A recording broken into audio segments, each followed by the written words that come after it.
Je suis Sang Sibek, voici Suji, expert capteur. Un récent reportage de Bloomberg est particulièrement choquant. Si les États-Unis frappent militairement l'Iran, il y a de fortes chances qu'une vague massive de réfugiés se produise, et cette répercussion pourrait frapper directement la frontière de la Turquie. Je vais vous expliquer cela plus en détail. D'après Bloomberg, la Turquie pense qu'une attaque américaine contre l'Iran provoquerait probablement un afflux de réfugiés.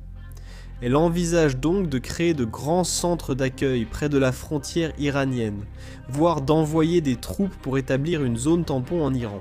Cela montre la volonté d'arrêter le flux de réfugiés avant leur passage massif de la frontière.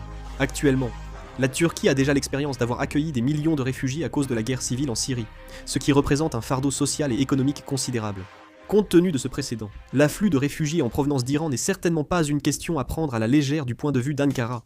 Alors que les États-Unis ont adressé un ultimatum à la société iranienne, il est également envisagé que si l'Iran refuse, l'étendue des frappes aériennes pourrait s'élargir.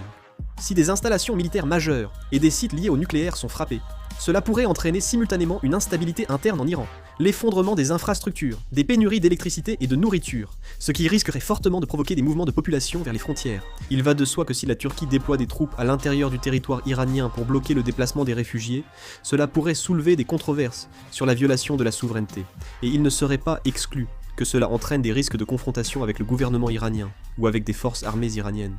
D'autres pays du Moyen-Orient, les États-Unis et l'Europe, pourraient aussi intervenir pour une médiation diplomatique. Cependant, dans une situation où de nombreuses forces sont impliquées, une succession d'erreurs de jugement pourrait entraîner une escalade en chaîne des affrontements locaux.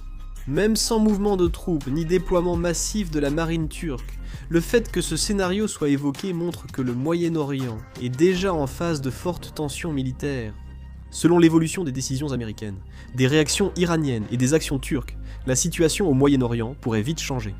Je publierai une vidéo dès que j'aurai plus d'informations. Merci de l'avoir regardé.